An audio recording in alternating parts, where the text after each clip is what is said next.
Something that I've found is very controversial in the plant community is reusing soil. However, soil is a limited and very expensive resource, so I do like to reuse it. Now, I found a bunch of cuttings that were not doing well. Some of them are rotten, but thankfully they weren't from this soil. They were from other soil that I treated previously. All of the cuttings in this one right here are for soil that just plants didn't survive because I may or may not have forgotten to water them, especially when they were propagating. So for soil like this, I do start off by just removing all of the dead plants and just making sure there's nothing in the soil that is not supposed to be there. So the dried leaves, the branches, the random pieces of plastic that soil sometimes comes with. I just make sure to remove all of that. And also, while I'm doing that, some of these cuttings were definitely probably viable.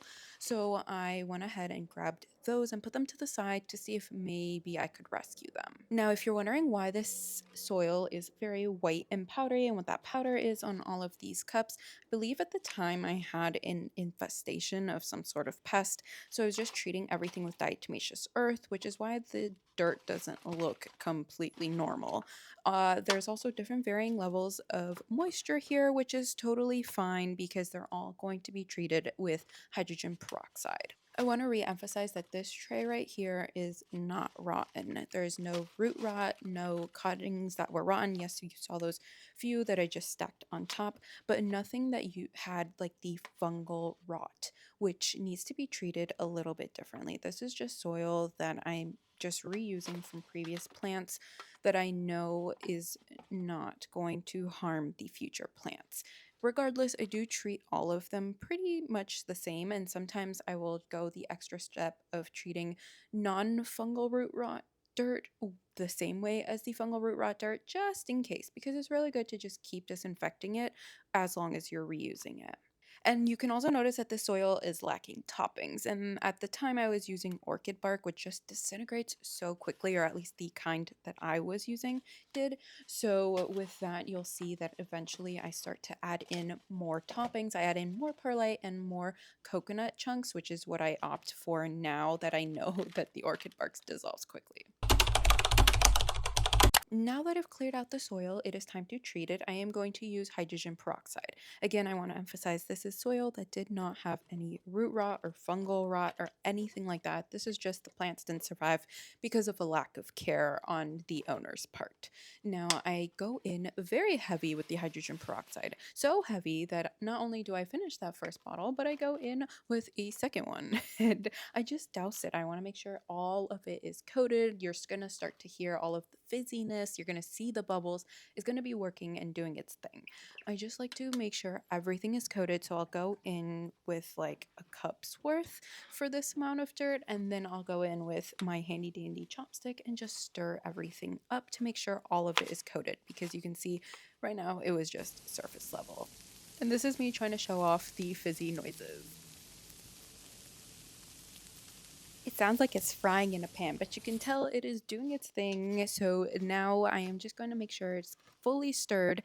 And then with this soil, I let the hydrogen peroxide do its thing for 24 hours. And that's pretty much all you need to do for soil that is not rotten and just the plant just didn't survive. I also want to acknowledge that it looks like very bad soil, and you are very correct on that. I will add in the mix-ins later, but for now, I just want it to sit in the hydrogen peroxide for 24 hours so that it can do its thing. Now, treating the soil is very important, but so is treating the pots. The pots, I mean, used to hold the soil as well and probably still have any contaminants or whatever it was from the soil. So for summer months, I will just take the pots outside, bring out the soap, bring out some sort of dishcloth or something for the pots themselves and just scrub them down like I'm doing dishes, but outside. In the winter, I'll just do the same thing, but in the sink. I just find that putting soil down the sink is not a good idea, which is why I recommend doing it outside. Now, I didn't film me washing these dishes, but I did film taking care of these plants. I did assess the cutting to notice if it had any rot, and thankfully it didn't. So I did go ahead and just pot it into another pot. But if it was from a plant that had surrounding rot, or that if it was dealing with rot, I would also treat it with hydrogen peroxide. The bane of my existence will always be pests, and somehow I always get fungus gnats and spider mites every time I get a new plant. And so I am currently just treating them. You can see I'm just trying to get all of that soil because, like I said, soil is expensive. I'm just pouring it all into the same tray that I disinfected the day before. This is what that one is looking like right now, but it is pretty bare. This one right here is the pest infested one that I had been treating for like 6 months and avoiding for 6 months because I don't know if you've seen the video that I made, but it had so many fungus gnats. So to treat it, I hit it with the hydrogen peroxide and then dumped diatomaceous earth on top, which is what that white powder is. You can see it is still wet after 6 months, which is really disgusting, but regardless, I still have found that it is no longer pest infested. The other option for treating pests is to use mosquito bits to just dissolve them and then pour that water in. Along with these options, if I find that the pest infestation is really, really bad, I will also use neem oil on the soil. Regardless of what method or what products you use for the soil, I usually treat them away from my other plants in a separate room, in a separate whatever, seal them in bags and treat them for about 2 weeks. And then we'll check in every week or so to make sure that the pests are going away and that it doesn't need additional treatments. I also find that doubling up on methods will help get rid of the pests faster, which is why I use hydrogen peroxide and diatomaceous earth. And once everything is pest free, I'll do what I'm doing now and fix up the soil. And of course, I am still finding some random scraps of plants, which I will remove as I go. The other thing to be looking for is if there are pests. So, like centipedes, fungus gnats, spider mites, anything like that that really lives in the soil, you just want to be looking for so that you don't accidentally spread it on to your next plant. This is so chunky. But hey, this is like all bark.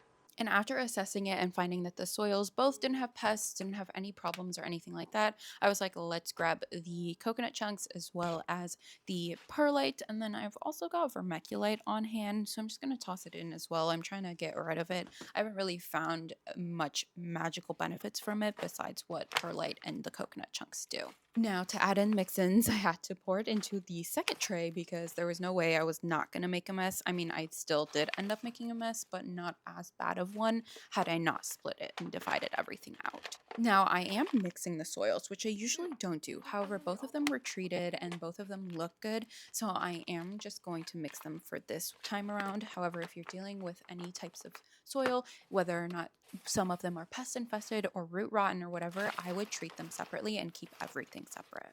And now for the fun part, we're going to start cooking. We're adding our toppings. So I'm just going to go in and very much struggle with this perlite container, but I'm just using the perlite I have on hand. I don't really go for a specific one, but I do find that the chunkier the perlite, the better it is for the soil.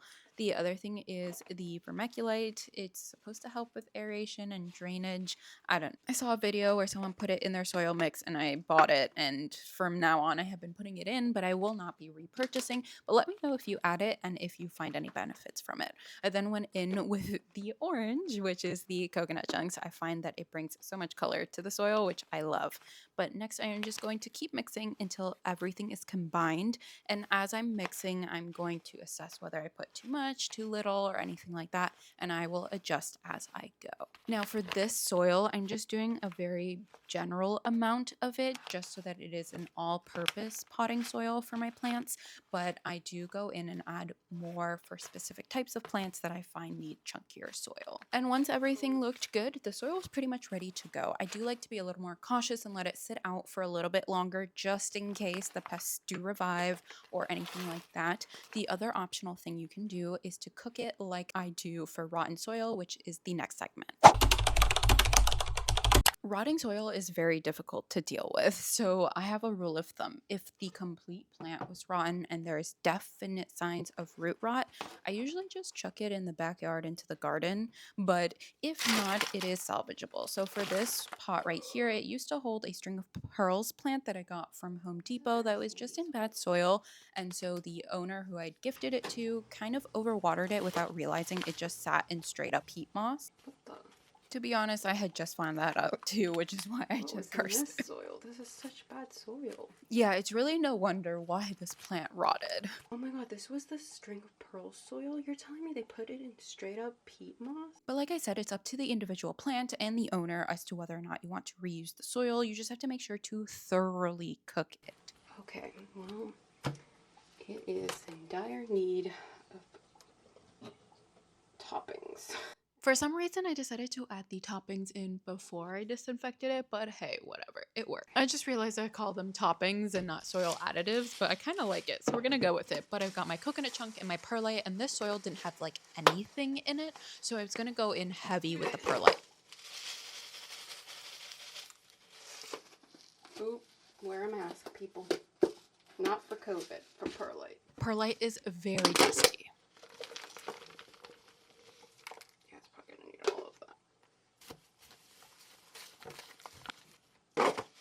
Once I was satisfied with the mix-ins, I went ahead to disinfect. I start out with the hydrogen peroxide treatment. I just go in and give it a really good soak, about a cup for this tray, and I'm gonna let it sit with this mixture for that 24-hour period, and then after that is when I will go in and bake the soil to disinfect the fungus. You want to put it in an oven-safe tray and bake it at 250 for at least 30 minutes, and making sure that the tray layers are thin enough so that the soil isn't just piled on top of each other and that all of it is thoroughly baked. The other option is if it is summer and it is hotter out, you can also bake it in the sun, just putting it in those thinner trays and letting the sun cook and heat up the soil to disinfect it. I've also seen that you can do it in the microwave at smaller quantities, but I haven't tested it out, so I don't want to recommend it. There are pros and cons to all the methods. For baking it in a tray, it will make your house smell like dirt, but you will ensure that everything is fully heated. For baking outside, you won't smell it, but you do need to make sure it's in thin layers and that your sun is strong enough to disinfect. I also find that I have to mix the layers to make sure that the bottom is also heated up. But with that, that is how I treat my soil. If you've got any questions or any suggestions or better methods, please let me know. And with that, I'm off to cook my soil.